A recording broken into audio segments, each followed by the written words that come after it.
I'm great, Pat. Coach Rodriguez told us on the College Game Day podcast this week that you did not have a curfew at West Virginia because you were so reliable on the field and maybe not so reliable with curfew. He just wanted you to make sure you showed up when the game started. Is that true? Well, I was an insomniac, so what's that? Why am I being punished? I can't fall asleep, so I'm not allowed to do it. Everybody else that's able to fall asleep has to live by the same rules as me. No, me and Coach Rod had a hilarious relationship, I think would be the way to describe it. And he taught me a lot about life, man, legitimately. A lot about life. And I find myself, as I get older, in every situation, I think back to something that Rich Rod either yelled at me or tried to get into our brains. And however he did it, I would say at least every day, every other day, I think about Rich Rodriguez. I'm happy he's back at West Virginia. How do you feel about it? How do you feel about the conversation with him? We got to make some big turnover, I think. I think we're going to be in a good spot, but it might take us a little bit, right? It might take us, is that what you're feeling? Yeah, big turnover numbers wise this year for Rich, and we'll see if your friend Nico fits what he wants to do long term. Right, I think Nico will be is a very good player and a good starter there. But we know how Rich wants to go. Has that been Tempo-wise, announced? and Is that the starter? Is Nico? Did he tell you Nico's the starter?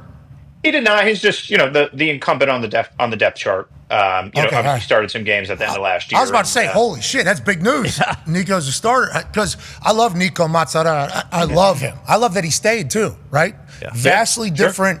Vastly different styles of culture are happening between Neil Brown Yes. and Coach Rich Rodriguez.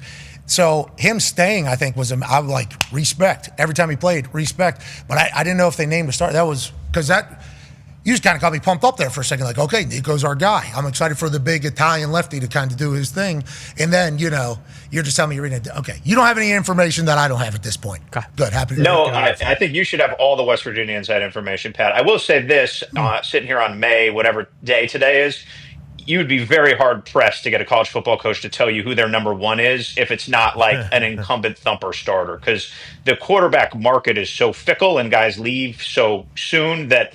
If I ever mentioned to a coach coming through spring, hey, this guy, hey, equal snaps, everyone's got a chance, because they don't want to show their cards to have guys leave. So it's the games the gentlemen play. Yeah, and the game might have been played there whenever you said Nico was the starter because we got some dogs behind him that we don't need to leave. Okay, we got some guys that, hey, I don't think the starter has been named yet, but let's talk about what you just chatted about there, people leaving and everything. College football is obviously in the middle of a wild change, college sports as a whole. We all heard the announcement or read on the internet, the announcement that I think mutual friends of ours say that is not official, but would be cool if it was to happen. College commission happening and like getting rules and regulations on this.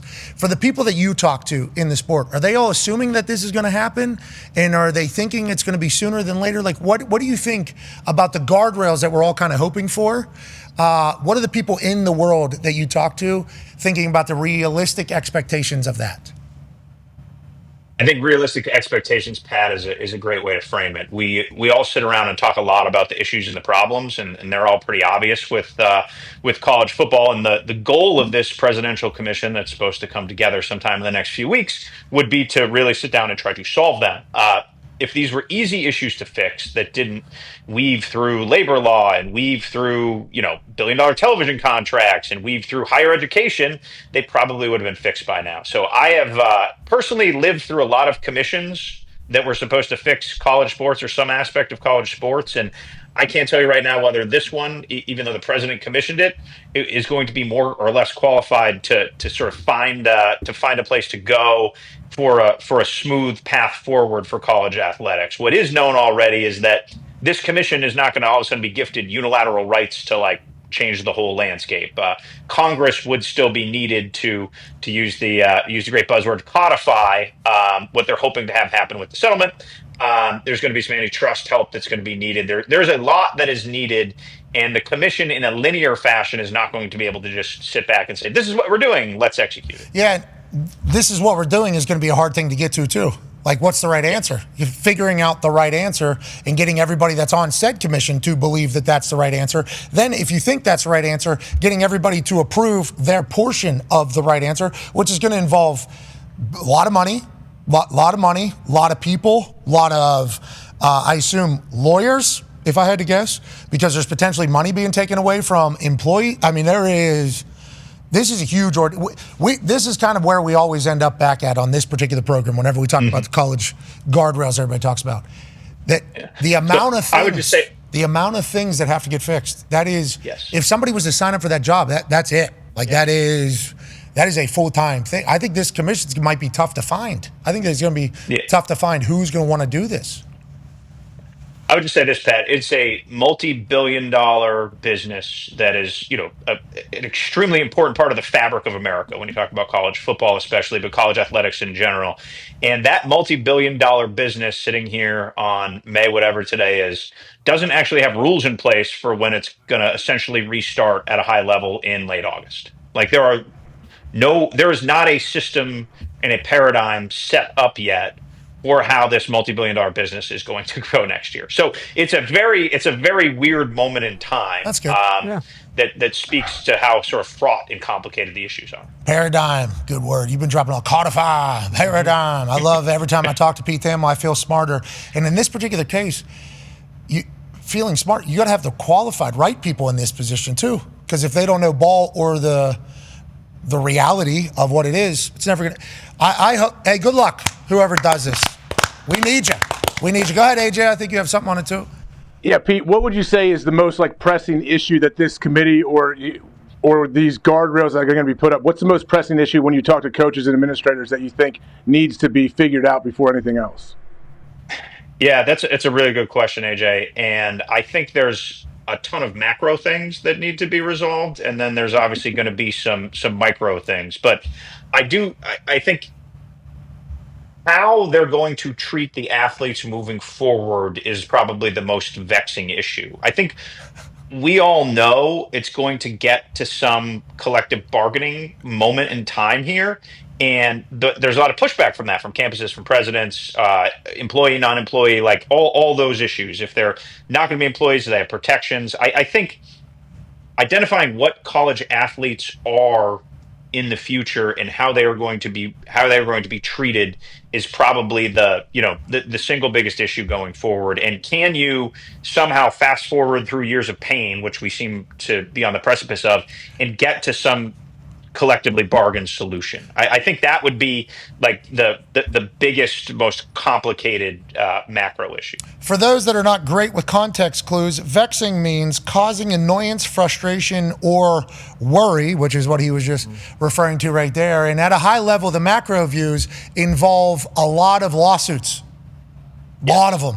Yeah. When you say taking care of the players, all those players that are making whatever or are supposed to make whatever, and then if they put just this one generation, because the next generation will understand these are the rules. Like it's when there was a new CBA for the draft. Like when AJ got drafted, these rookies getting drafted, never played a day in the NFL, were getting paid more than 15-year vets with their signing. Matthew Stafford got like $60 million or something in 2009, guaranteed whenever he was the number one overall pick. It was the same draft class as me. I got $45,000, pick 222. Bought an Escalade, didn't get the money for 3 months, almost got Escalade repoed. But nonetheless, that is a lot of people that are going to be losing money potentially whenever these things come in. And there's going to be lawyers that are going to be like, well, we should definitely think about figuring this whole thing out. Who settles that? Good question. Well, we still have to settle the settlement first, right, Pat? And that could come as soon as next week. But one thing I've learned on legal issues, this is from Judge Wilkins' courtroom in Northern California. One thing I've learned about, following enough of these legal cases over the years is they don't tend to happen quickly. But this one seems to be on the cusp. Everyone I've talked to in the industry is waiting for the settlement to happen. I don't think there's a plausible chance that it won't. You do talk to some extremists, however, who are almost rooting for it not to happen because then they would actually just have to figure out the rules. What the settlement is, it's almost like a 10-year pause to like, okay, we messed up all this stuff in the back. Let's back pay and fix that. And this gives us like rules of engagement for perhaps 10 years. It is the most temporary of fixes. To think again that a multi-billion-dollar business is relying on the whims of a judge in a Northern California courtroom whose rhetoric indicates she probably doesn't have like 98th level like expertise on how college football and how college sports work. It's a really bad place to have your billion-dollar business when it comes down to it. Yeah, I'm excited for that ruling. Wasn't that supposed to be in April or something? Did that get punted?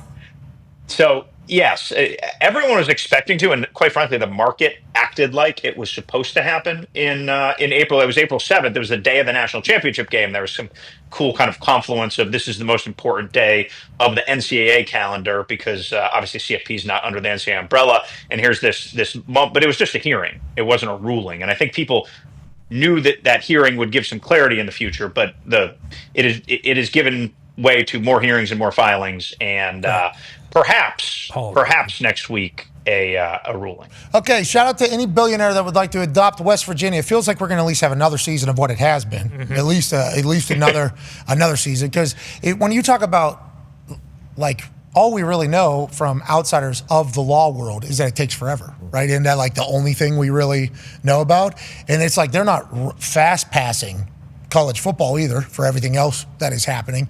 It's like this is law, rule of law. I'm intrigued by it all. How does it end up panning out? Because we thought last year it was going to get ruined by everything.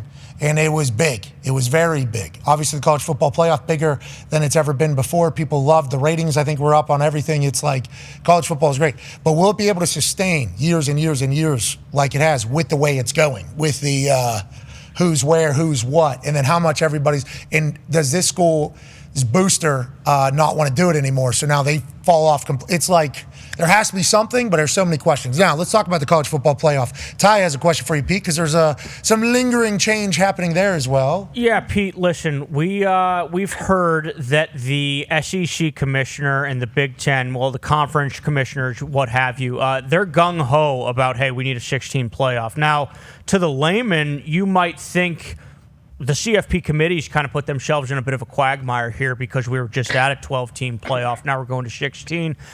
Do you envision that this is going to sit at 16 and kind of just stay there? Or are we going to, in 2-3 years from now be saying, hey, we have the NCAA basketball tournament for football. We're going to have 64 teams in here. We obviously know the economics of the situation are at play. So what's kind of your take on this whole, ordeal with the playoff, if you will?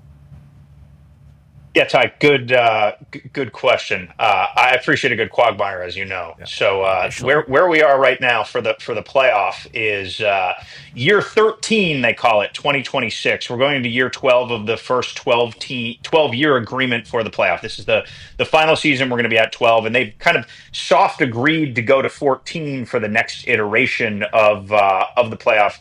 I believe it's a 6-year run from 26 to 31. As the discussions have been honed in on that, there's been recent momentum for what was expected to be and thought to be a 14-team playoff to go to 16. And a lot of this comes down to automatic qualifiers. Automatic qualifiers are controversial in some sense because the Big Ten, the SEC, are likely to have double what the Big 12 and the ACC have. So there's been some pushback on that. But as it has gone forward and the conversations have continued, Big Ten Commissioner Tony Petitti has been very bullish on automatic qualifiers. Greg Sankey, the SEC Commissioner, has been a little more guarded in revealing what his hand is. But the notion that I've gotten, especially in like the last week, is Sankey has started to align himself more with Petitti on on the potential of 4, and the compromise of all this is to create more spots for the college football playoff, which is why 16 has really come into focus. Now, what the 16-team playoff looks like, how it goes, how the automatic qualifiers end up being determined. Do you have conference championship games? Do you not have conference championship games? Do you have like a 1-8, 2-7, etc. SEC Big Ten play-ins? Do you have the two teams who the 1 and 2 play each other? They each play for the conference championship game, but are also given automatic bids. How all that gets hashed out, we've probably got 6 weeks, 2 months before it all comes together. But I do know this in the SEC especially, and in the Big Ten too, the coaches are pushing. They want automatic bids, and they are pushing more towards it. And if the SEC is going to go to 9 games, which is appearing a little bit more likely, they want that extra protection that they don't want a conference loss to X them out. And this would essentially keep the top half of each league in the playoff conversation for the entire year. And Petitti has a background in the NFL. That's always been his thing, to have a Minnesota Rutgers game where they're hovering around 500, have playoff stakes. It's like having the 7-8 Jets play the 8-8 Patriots or whatever in week 15, and there's a wild card bid seemingly, on the table. Got it. Okay. Whenever they think about these college football playoff changes and maybe play-in games and everything like that, do they think about how all the teams that had a bye hated it, right? And that kind of, with how long everything's kind of expanded, and extended. It's like the teams with the bye were not, I think we were all even talking at the time, like they were off for 3 weeks before they had to play a game. They might have lost everything. It seemed like it was rust, not rest, or maybe it was just worse teams, but whatever the case, I think that all kind of was too, I don't think it was beneficial. I don't think it was beneficial. So they're going to have to figure that out if they're adding play-in games. That's another week of a week. Well, that would be championship weekend, Pat. Oh, okay. Well, there aren't a lot of weeks left on the calendar, and the NFL calendar, I know you guys have talked about this, is, there is some collision and crossover there with that. But it would be, you'd play your championship game and then have play-in games that same day, or you would have 4 play-in games, could be 2 play-in games, SEC and the Big 12. Yeah, inventory is as usual on the spike. I love it. Maybe they'll spice up that day. Maybe that day gets even more loaded, I guess, right? That becomes a must-watch day like Wild Card Weekend kind of has become for the NFL. Okay, let's talk about some of these teams that are going to make it. Feels like if you got the cash, you got the cash. You're going to be in a good spot. I mean, I just tried to summon a billionaire who still would like to make the offer on the table. If you have a lot of money and you're interested in college football, West Virginia would love to have you. Would love to have you be a part of the Mountaineers. And we're not trusting climbing anymore. We got a hard itch. Okay, we're going out there. We're not climbing. We're trying to go fight some people right now. There's a team though that's going to be at the top seemingly for a very long time because there's a lot of interest around the university. Go ahead, con man. Yeah, Pete. Reports are coming out saying that Texas is spending $35 to $40 million on its football team. I assume they're not the only team, but for some reason they're the ones named in here. Are you hearing these are the numbers basically for a lot of these big programs spending money? And did this happen because the hearing got kind of pushed till next week, as you said, and that maybe some money was promised and then all of a sudden, oh shit, we actually have to pay the piper on all of these deals that we made? Yeah, we are in a quintessential college sports moment right now where everyone is in a hurry to front load. So when the settlement does happen, as we're assuming it's going to happen relatively soon, the amount of money spent against the cap, which is going to come, if you spent it already, it wouldn't count. So there was basically like a fake market, Pat referenced earlier, like April 7th, we need everybody by April 7th. So there was this huge push, both in football and basketball, to get all these deals done. I had agents, I was at a pro day, one of them came up to me, he's like, I've never negotiated with someone before who's like, no, we want to pay you now. No, forget later, we'll pay you everything up front, which is obviously counter to usually how negotiations work. So I think in the realm of like Texas and high-end schools in the high 30 million range, that's not shocking to me. Like that's in line. We were in the 20s last year. So with this sort of window to be exploited, it's not surprising Texas is there.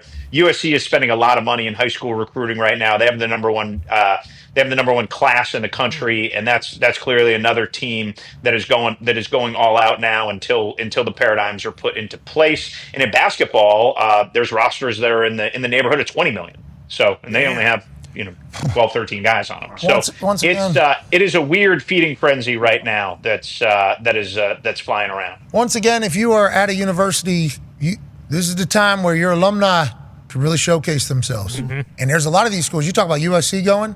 USC wants to get back to the glory days. Remember what USC was whenever they were flying around? Obviously, their alumni want LA to be a USC city and everything like that. Penn State's had to sit, all their alumni, a lot of success. They have the most CEOs out of any university in the country across the business world. Penn State does. I learned that this past year whenever we were up there for game day. All those CEOs get paid a lot of money. People get pissed about how much CEOs get paid, okay? That's like an actual thing. So they all have a lot of money, and they all like ball. Like they all like ball. And their athletic director is like, I've learned this pretty quickly here that everybody likes ball. They were able to just drop, $700 million or something on stadium renovation. Just boom. And then they were able to bid for whatever. It's like these schools that have an alumni that are ready to roll, they're certainly going to benefit from that. Now, with that being said, Ohio State Buckeye AJ Hawk has a question for you, Pete.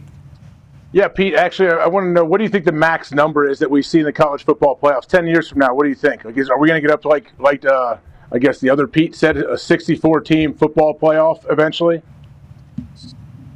So if we get to 16 here, which I would say is a high probability at this point, AJ, I have a hard time seeing it jump up from there. Again, there's bracket creep. It's always That's the extended. max, If you you look think? back at the history That's of the the max? NCAA basketball tournament, it's always grown, and there'll be another conversation about it growing next year in hoops. I would think 16, you'd have to stay static there for a relatively short period of time. Now, 20 years from now, I don't know how it all works, but I would think there's already resistance, from going 14 to 16 in a lot of ways, and a lot of this comes down to TV windows, guys. Like we saw the overlap last year with the college football playoff and the NFL, and there's not a lot of places to put these games right now. So the appetite for fierce growth, TV wise, is likely not to be that high, just because the windows to showcase and maximize them financially aren't there.